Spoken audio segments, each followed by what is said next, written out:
St. Mary's mission is dedicated to improving the health of individuals and communities and is proud to partner with organizations who have the same commitment to our community and feature our 6 core values: service to the poor, reverence, integrity, wisdom, creativity, and dedication. 8-year-old Wesley Pierce ranges in development skills from 6 to 18 months old. Wesley has seen a number of neurologists, geneticists, and has had extensive testing. At this time, there has been no definite diagnosis for his delays. I had a normal pregnancy, normal delivery, and Wesley was born 8 pounds 15 ounces. And at birth, we did not know anything was wrong. We took him home, and it wasn't until he was about 8 months old that we noticed that he just was not developing typically. Wesley, when he was an infant, he was not able to swallow foods. He was able to drink milk, but not able to swallow even simple foods like applesauce. So we, at that point, started trying to get him into a feeding clinic.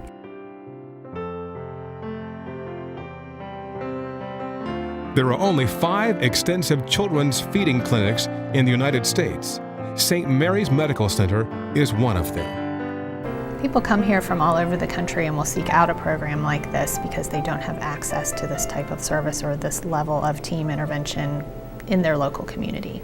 He's doing very well today. He ate bananas, he ate eggs, which he would not eat before. He's drinking from a sippy cup with liquids that don't have to be thickened. He's bringing the spoon to his mouth. He's holding on to the spoon, which is a huge milestone for him because he dropped it. He used to throw his sippy cup, and now he's holding on to that and bringing it and then setting it back down. So, I mean, just those skills themselves and the repetition of feeding himself and following the procedures is just huge progress for him. Because people are coming from all over the country, they will need access to a place like the Ronald McDonald House in order to provide them housing and the support that they need while they're away from their local community.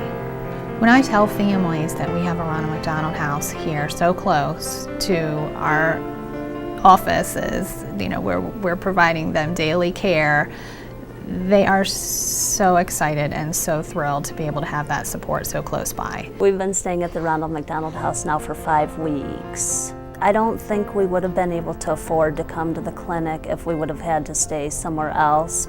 The partnership between St. Mary's and the Ronald McDonald House goes back to Dr. Maria Del Rio Hoover. St. Mary's averages about 35 babies, 25 to 35 babies census-wise in their neonatal intensive care units. Dr. Maria Del Rio Hoover knew that and decided to contact the Ronald McDonald House board and ask them for a Ronald McDonald House. We're here to serve those families who are in need, families who have children in critical situations, families who need that emotional support, the poor, those that are really ill, and St. Mary's and the Ronald McDonald House tie closely together in doing that. The land that the Ronald McDonald House sits on was generously donated by St. Mary's.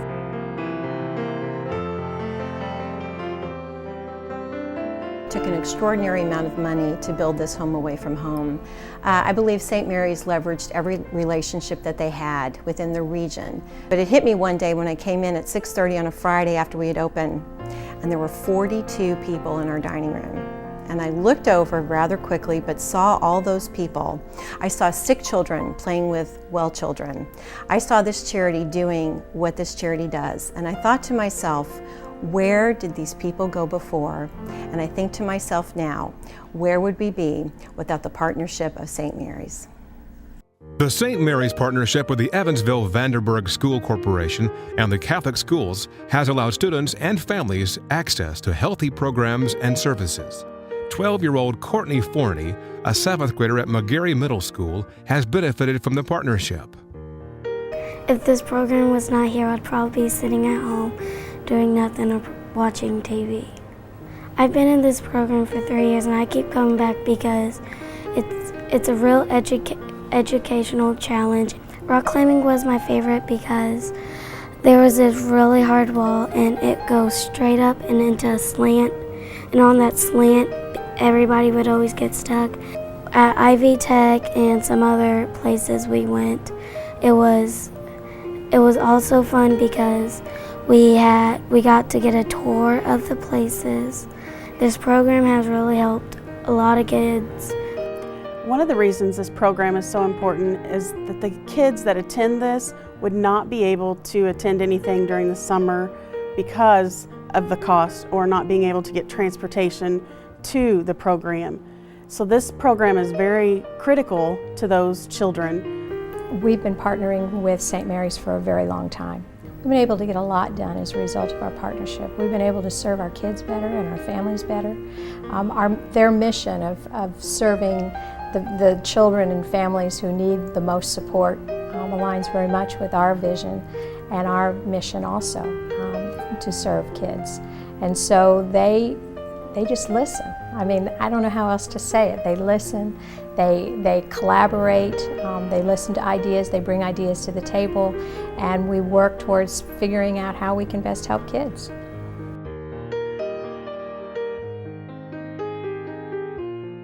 Asthma became one of the #1 reasons that children were absent from school. So we began to brainstorm what could we do to address the needs of kids and families that had asthma so that they could better control their asthma and stay in school so that they could be successful academically. And so the idea of a Camp Not a Gonna Wheeze kind of came out of the discussion, and St. Mary's was quick to step up to the plate and support that initiative. Our efforts to address nutrition and obesity issues in the corporation in partnership with St. Mary's has been very successful.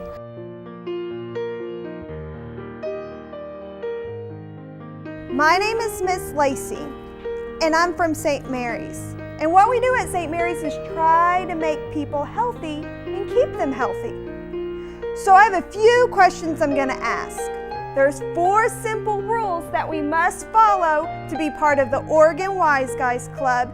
Rule number 1, we must make low-fat food choices. Everybody say low-fat. Low-fat. Kids are feeling better about themselves. They're showing up to school healthier and better prepared to learn. So it is making a difference. And there's a correlation between healthier lifestyles and academic achievement, and we've got research to support that. I don't know that we would be as far along in addressing the health needs of our kids and families without the partnership with St. Mary's. They've been incredible. They are quick to try to find a way to get to yes when it means making good things happen for kids and families. And I can't think of a better partner.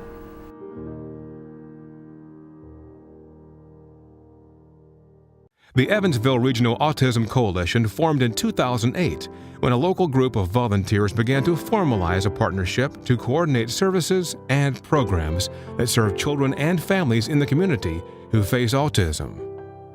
We started this coalition 3 years ago trying to identify unmet needs in the community as related to autism spectrum disorder. We had a lot of resources for autism in our community. What we didn't have was a way to bring all of these groups together so that we were working basically as a community to take on the challenges of autism. We first met with Dr. Maria Del Rio Hoover.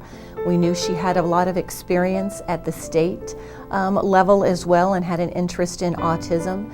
She helped us get our focus and where we wanted to go as an organization.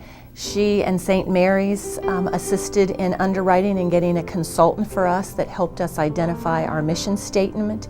A lot of families, when they find out that their child has autism, it's overwhelming, and they really don't know where to turn. And that's one of our goals, is to help families, particularly in that initial diagnosis when all the information is overwhelming.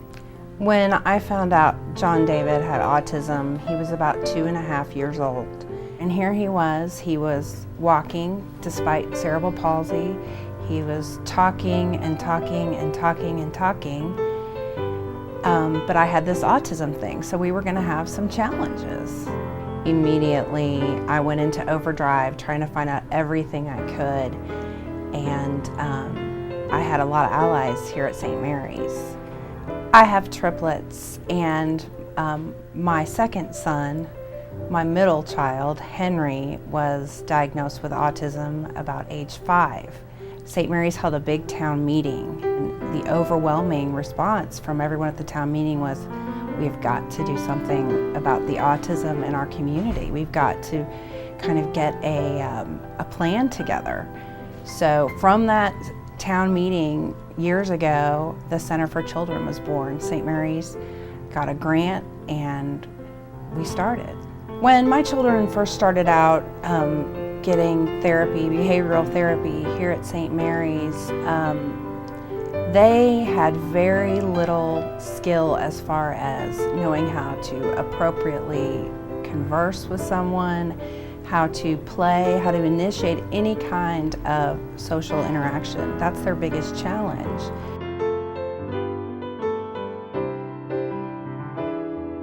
I feel really blessed to have St. Mary's as a partner in my child rearing.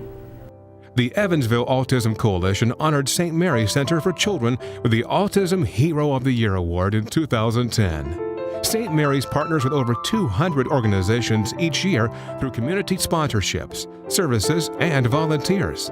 This allows the work of St. Mary's to go beyond the walls of the hospital in order to serve the community and reach those who are most vulnerable.